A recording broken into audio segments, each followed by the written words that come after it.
عجیب بچپن۔ صبح نہ کوئی بیٹا کہہ کر اٹھانے والا تھا، نہ کوئی ہاتھ پکڑ کر واش روم تک لے جانے والا، نہ کوئی سجا سوار کر ناشتے کی ٹفن دے کر گھر سے الوداع کہنے والا تھا، نہ کوئی ہاتھ پکڑ کر کلاس تک لے جانے والا تھا، نہ کوئی گھر کی طرف آنے کے بعد یہ کہنے والا تھا کہ بیٹا نہا لو، دھوپ بہت ہے، بیٹا کھانا گرم ہے جلدی سے کھا لو، بیٹا باہر نہ جانا گرمی کافی ہے۔ نہ کوئی شور تھا، نہ کوئی آواز تھی، نہ دوستوں کے گھر جا سکتے تھے، نہ دوستوں کو اپنے پاس بلا سکتے تھے۔ جیب میں اتنے پیسے بھی نہیں ہوتے تھے کہ کہیں پکنک جا سکے۔ صبح 4 بجے اٹھ کر ادھوری نیند میں لڑکھڑاتے قدموں کے ساتھ وضو خانے کی طرف جانا ہوتا تھا۔ زبان کسی غذا کا مزہ بھی نہیں چکھی ہوتی کہ بسم اللہ سے تلاوت کی شروعات ہوتی ہے۔ دن بھر کیا کرنا ہے کوئی فکر نہیں، سارا دماغ صبح 4 بجے اسی بات پر لگا ہوتا ہے یہ سبق کیسے سنا دوں۔ پھر مختصر سے چائے ناشتے کے بعد استاذ اور کتابوں کے سامنے ادب کا لحاظ رکھتے ہوئے 3 سے 4 گھنٹے پڑھنے سننے کے عمل میں مشغول رہے۔ کیسا بچپن، بچپن کے کھیل کود کو قربان کرنا، کیسا بچپن، رشتے ناتوں سے دور رہنا، کیسا بچپن، اپنی ایک الگ ہی دنیا بسانا جہاں نہ ماں کی ممتا والا سایہ ہے، نہ ہی باپ کی شفقت بھری نگاہ ہے، نہ بہنوں کی محبت بھری نوک جھوک ہے، نہ بھائیوں کے مضبوط کندھوں کا سہارا۔ جس طرف بھی دیکھو یا تو کتابوں کا انبار، یا پھر سیکھنے سکھانے والے، یا پھر در و دیوار ہی نظر آتے ہیں۔ آج کھانے میں یہ بنا دو، آج دل نہیں کر رہا پڑھنے کا، آج فلاں کے یہاں گھومنے جائیں گے، یہ ساری باتیں نہیں ہو پاتی۔ بات کچھ دنوں یا کچھ مہینوں کی ہوتی تو سمجھ میں آتا، مگر یہاں تو خود کو مٹا دینا پڑتا ہے، کھیل کود کو بھلا دینا پڑتا ہے، رشتہ داروں سے دوریاں بنانی پڑتی ہیں، خواہشات پوری ہونا تو دور کی بات، یہاں تو ضروریات سے بھی سمجھوتا کرنا پڑتا ہے۔ یہاں دل کی نہیں سنی جاتی، یہاں اپنی نہیں چلتی، یہاں لاڈ میں نہیں آیا جاتا۔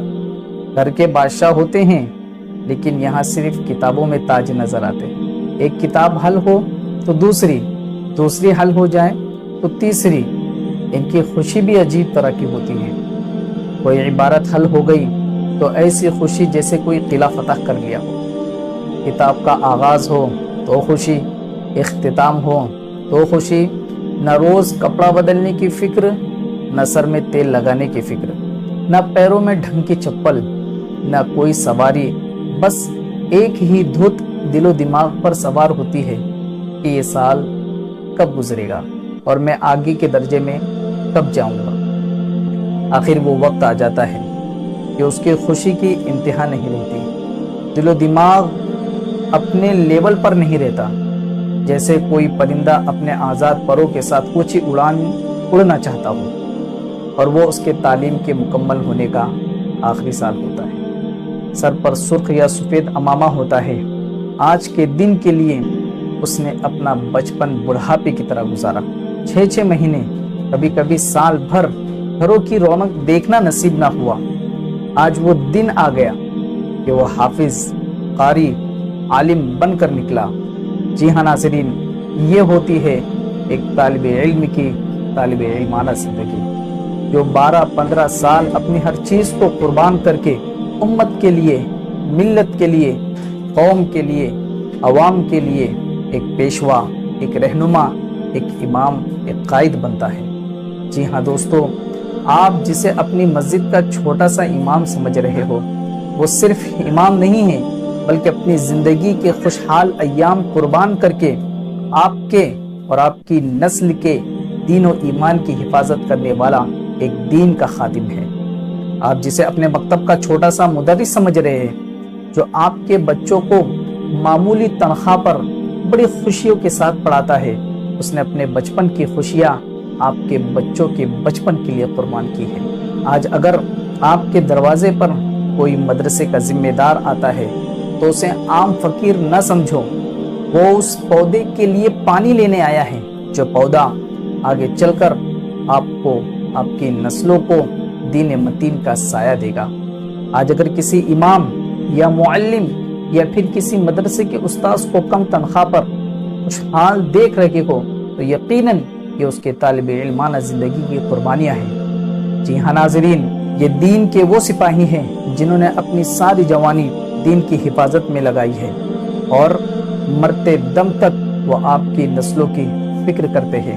اس لیے ناظرین، علماء کی، طلباء کی، مکتب کے معلم کی، مدرس کی، اساتذہ کی، اپنے چھوٹی سی مسجد کے بڑے بادشاہ امام کی عزت کیا کرے، ان کی قدر بھی کرے، ان کے احوال دریافت کیا کرے، ان سے قلبی لگاؤ رکھے۔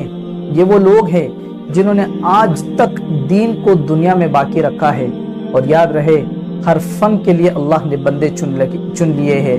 آپ کو اگر کپڑا سلانا ہو تو آپ لوہار کے پاس نہیں جائیں گے، آپ کو اگر چھری دھار کرنی ہو تو آپ کسی درزی کے پاس نہیں آئیں گے۔